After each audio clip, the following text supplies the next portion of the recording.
नमस्कार मित्रों, आज का हमारा टॉपिक है कि यदि कोई आपको बदनाम करे तो आपको क्या करना चाहिए। तो मेरे प्यारे मित्रों, सबसे पहले तो हमें यह समझना चाहिए कि हमें कोई बदनाम क्यों करना चाहता है, क्योंकि कारण क्या है। क्योंकि जब तक आप कारण को नहीं समझ पाओगे तो आप उसका निदान कैसे निकालोगे। तो हमें यह जान लेना ज़रूरी है, आपको यह पता होना चाहिए कि आखिर कोई आपको क्यों बदनाम करना चाहता है। तो जीवन के इस सफ़र में हम चलते हैं, प्रत्येक व्यक्ति में कुछ ना कुछ खूबी होती है। किसी के पास धन अधिक होता है, कोई शरीर से सुंदर अधिक होता है, किसी के पास ज्ञान होता है, किसी के पास पद होता है, किसी के पास प्रॉपर्टी होती है। तो कोई ना कोई खूबी प्रत्येक व्यक्ति के पास इस संसार में होती ही है। और कुछ लोग ऐसे होते हैं कि जो सिवाय कुछ करना नहीं चाहते, वह हमेशा फ्री का खाना चाहते हैं। तो जब आप समाज में रहते हैं तो उन लोगों की नज़र आप पर पड़ ही जाती है। आप पुरुष हैं या महिला, इससे कोई फर्क नहीं पड़ता है। वह आपसे लाभ उठाना चाहते हैं किसी न किसी रूप में। वह आपके शरीर का उपयोग करना चाहते हैं, आपके पैसे का उपयोग करना चाहते हैं, आपके पद से कोई लाभ उठाना चाहते हैं, आपका सिग्नेचर करवाना चाहते हैं। तो इस तरह से कोई ना कोई उनका लालच होता है।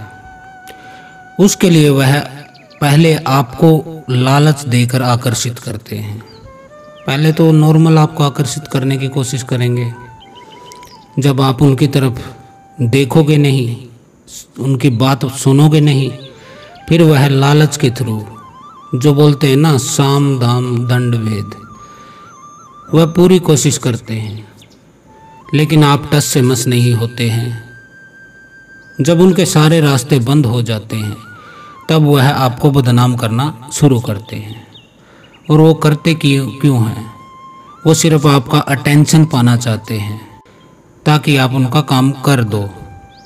प्रार्थना से नहीं किया तो बदनामी से करेंगे, अपमान से करेंगे, ताकि आपके अंदर एक भय पैदा हो कि यार अगर मैंने उसका ये काम नहीं किया, ऐसा मैंने नहीं किया, तो वो मुझे पूरे समाज में बदनाम कर देगा। ऐसे लोग सिर्फ आपका अटेंशन पाना चाहते हैं, इसलिए उनको सिर्फ इग्नोर करें और कुछ नहीं।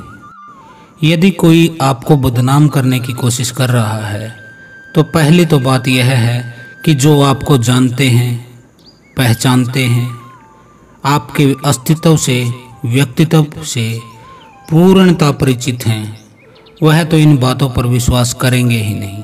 चाहे कोई आपके पर्चे छाप ले या आपको किसी भी रूप में बदनाम करना चाहे। जो आपके अपने हैं, जानते हैं, पहचानते हैं, दोस्त हैं, मित्र हैं, पड़ोसी हैं, जिनको पता है कि आप क्या हो, तो वो तो विश्वास करेंगे ही नहीं उसकी बात पे। और दूसरी बात यह है कि दुग्गी पे दुग्गी हो या सत्ते पे सत्ता, कोई फर्क नहीं। अलबत्ता मैं तो इस सिद्धांत पर विश्वास करता हूँ, अर्थात कोई कुछ भी कहे मेरे बारे में, मुझे कोई फर्क ही नहीं पड़ता। जब तक बात ज़्यादा ही ना आगे बढ़ जाए तब तक तो कोई फर्क ही नहीं पड़ता। जैसे हाथी चलता है और कुत्ते भौंकते हैं, ऐसी स्थिति होती है। हाथी अपनी मस्त चाल में चलता रहता है, कुत्ते भौंकते रहते हैं।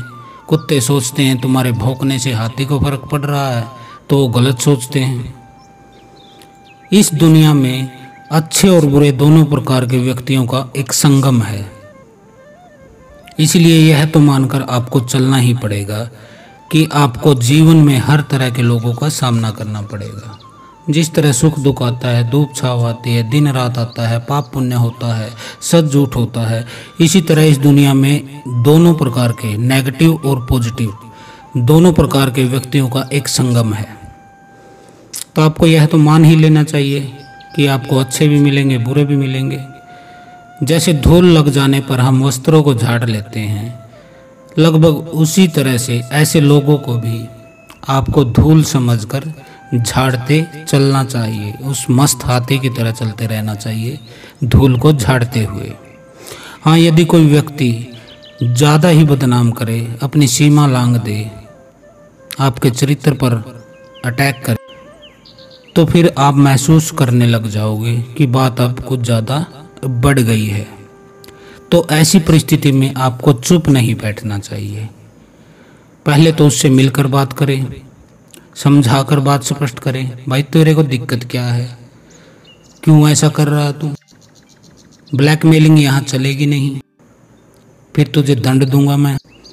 ऐसे आप उससे बात करें। कोई कहाँ तक आपको बदनाम करेगा। यदि आप इन बातों पर ज़्यादा ही ध्यान देंगे तो आप जीवन में व्यवस्थित नहीं रह पाएंगे, डावाडोल हो जाएगा आपका सिस्टम। कहा भी जाता है कि कुछ लोग कहेंगे लोगों का काम है कहना। जब आप ऐसे लोगों की बातों पर ध्यान नहीं देंगे तो वह व्यक्ति अब आपको छोड़कर दूसरे व्यक्ति की बुराई करने लग जाएगा, क्योंकि उसका तो धंधा ही यही है। पहले वह आपको अटेंशन प्राप्त करना चाहता था, आपसे काम निकलवाना चाहता था। जब उसने देख लिया भाई अच्छाई से नहीं मानता, लालच से नहीं मानता, बदनामी से नहीं डरता, तो ये मेरी बात मानेगा ही नहीं, तो वह फिर अपना नया विकल्प तलाश करना शुरू कर देता है। वहाँ हाथ पार मारता है। वहाँ भी यदि उसका काम नहीं बनता तो वह दूसरे व्यक्ति की भी बदनामी शुरू कर देता है। ऐसे करते करते लोगों से, दिमाग से, उसके ऊपर से विश्वास हट जाता है कि यह तो एक कुत्ते की तरह भौंकता है, बेवजह बदनाम करता है लोगों को, ये तो पागल है। तो उसका स्वयं ही इलाज समाज कर देता है। जैसे आपने वो कहानी सुनी होगी कि एक लड़का कहता था भेड़िया आया, भेड़िया आया, लेकिन जब गांव बचाने जाते तो कहता कि नहीं आया, मैं तो मजाक कर रहा था। लेकिन जब 3-4 बाद उसने ऐसे ही किया, तब एक बार हकीकत में भेड़िया आ गया तो कोई बचाने नहीं पहुंचा। तो उस व्यक्ति के साथ भी ऐसा ही होगा जैसा उस भेड़िए का मजाक उड़ाने वाले के साथ हुआ था। अंत में भेड़िए ने उसे मारकर खा लिया। तो आपको टेंशन नहीं लेनी है। जब तक सीमा से अधिक बात न बढ़ जाए तब तक आपको इग्नोर करते रहना है। तो आज के लिए इतना ही। हर हर महादेव, ओम काली।